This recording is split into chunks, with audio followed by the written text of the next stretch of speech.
Murakoze, nitwa Ndabaramiye Frederic, nkaba ndi umuyobozi wungirije w'iki kigo Ubumwe Community Center, nkaba twaragitangiye mu 2005. Ntabwo ari ibintu byari byoroshye, byari ibintu bikaze bikomeye bibi cyane ko twari turimo tuva no mu ntambara, abantu bari bafite ibibazo bigiye bitandukanye, nanjye ubwanjye nkibifite, ariko ibibazo nta bindi n'ibikomere umuntu aba yasigiwe n'intambara.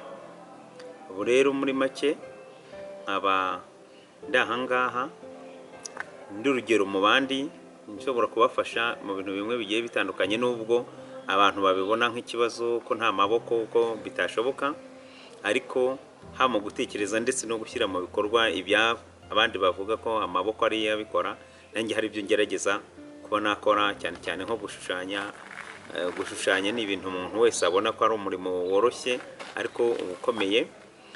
Si n'ibyo gusa, no kwandika, ndandika nkoresheje imashini cyangwa se ikaramu.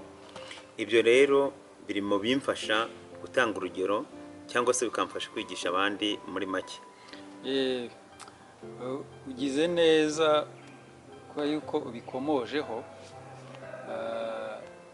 n'ubundi abantu benshi tukubona muri uyu mujyi wa Gisenyi, tukubona hari ibintu byinshi urimo ukora byose n'undi muntu wese ufite ibiganza yakora, ariko twese tukagira amatsiko, ariko cyane ikintu twibaza twese twibaza ngo se cyagenze gute, niko yavutse, se na accident, uburwayi, byagenze gute? Icyo ngicyo nicyo twibaza.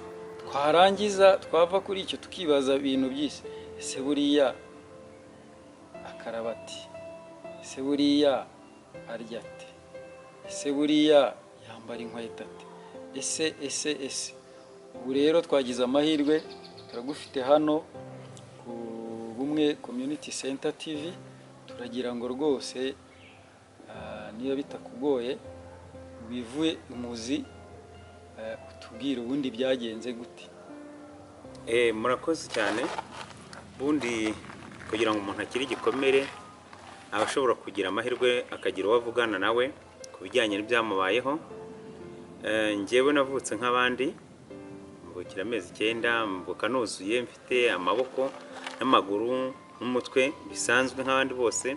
Ariko nyuma y'1994 habaye jenoside yakorewe Abatutsi, nyuma ho gatoya h'imyaka 4 niho habaye bantemye ibiganza byombi.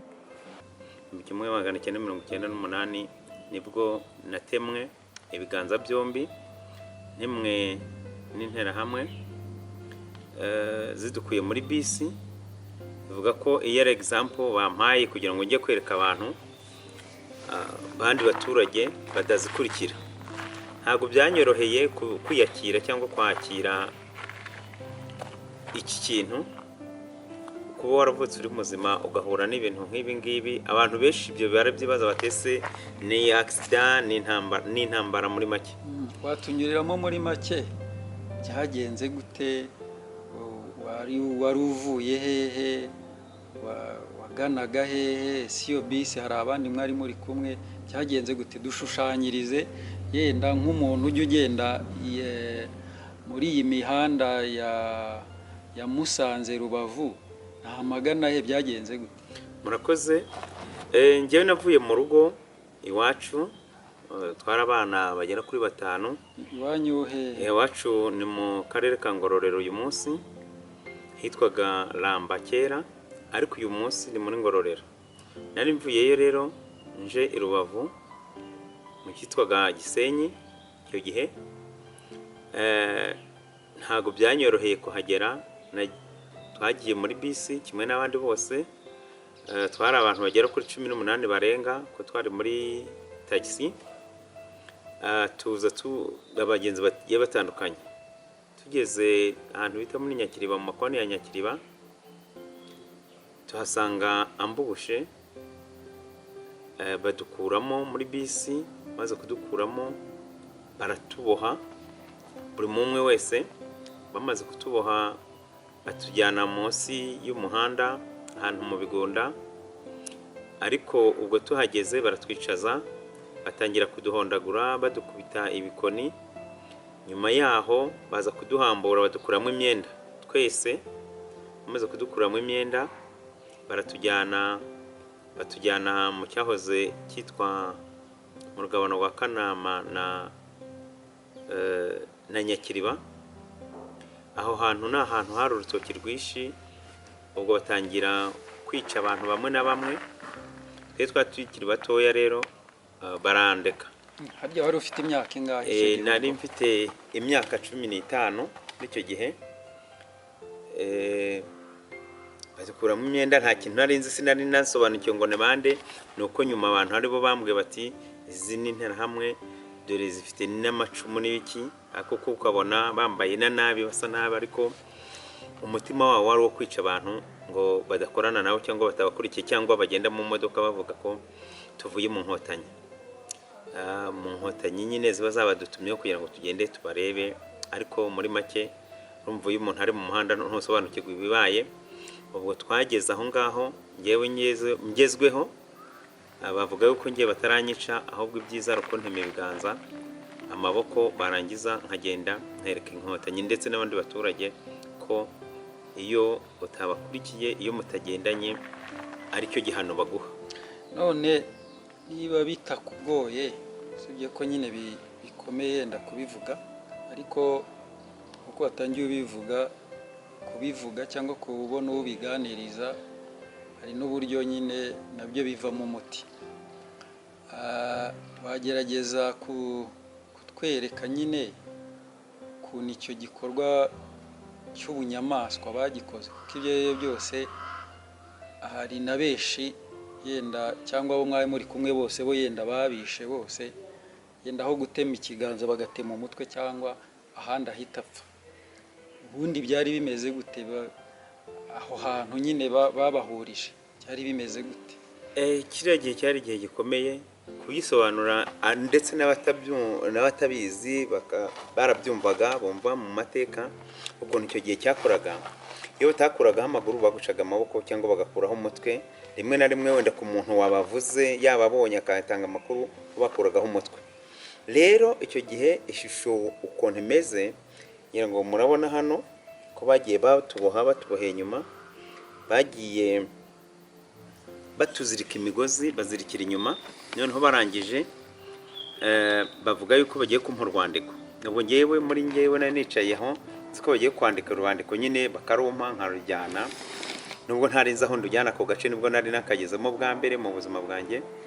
Rero baramfashe baragenda banshyira hasi ku ngega y'igiti kinini cyane, bafite umuhoro ityaye n'idacyaye, ariko icyo mbabwira ni uko kubera gutema abantu benshi kenshi, imihoro yari yarabaye yarabyimbye.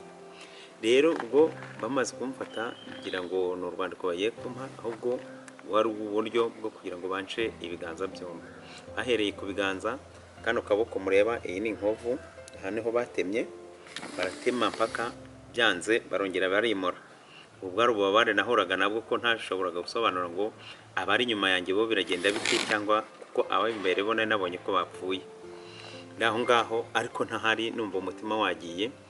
Nuko barakomeza baratema kugeza igihe n'aka gacikiye kagwa aho ngaho, baratema n'akandi. Barangije umuntu umwe niwe wavuze ngo mbese mwafashe, kuko mwamufashe ubundi mukamuca n'iyo mutwe, ko nta kindi n'ubundi araba yimariye.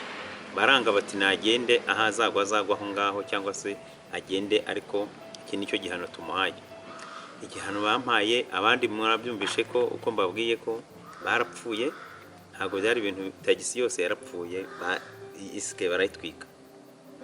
Rero aho hantu n'uburyo nahavuye ni Imana yabikoze, yanshimye Imana cyane ko nahavuye mvirirana cyane bikaze, ngera ahantu bita Bazirete. Aho ngaho dusubiye inyuma, bamaze gukora icyo gikorwa cy'ubunyamaswa, ese bahise bagenda, byagenze gute? Barabikoze babasigaho barigendera?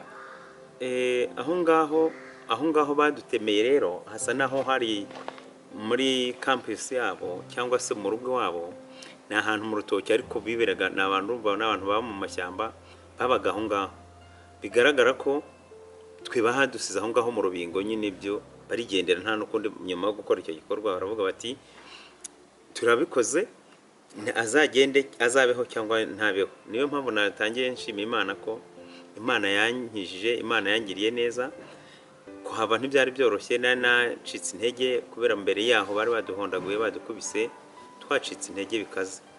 Nyuma rero ubwo naje kugerageza guhaguruka nkongera nkagwa, iby'isoni byo nta byari bihari byo kuvuga ngo twambaye ubusa. Ndagenda mu nzira ngenda nyobagurika, finali ngera ahantu hari ingo zandi zitarasenywa kuko baratwikaga bagasenya. Ndagenda ngera ahantu bita kuri Bazilete mu Muhora, nuko ngezaho ndahagarara, baza kumfata abasirikare abari bubafashe. Ndumva twasubikira ahangaha, wenda ubutaha nkazabaganiriza uko urugendo rwanjye rwagiye rugenda rw'ubuzima, kubera ko ntabwo aho ngaho nahagumye, nagiye no mu bitaro. Ndumva rero nashimira abadukurikiye, mwakora like, subscribe ku Bumwe Community Center TV, kuko iyi ni inkuru ishobora kugira abandi kiza, ni inkuru ifite ubuhamya bukomeye, uburyo Imana yangiriye neza n'uburyo nashoboye nanjye kwigirira icyizere, nkikuramo ubunebwe, noneho nkagira gufasha n'abandi nanjye kandi bikamfasha. Murakoze.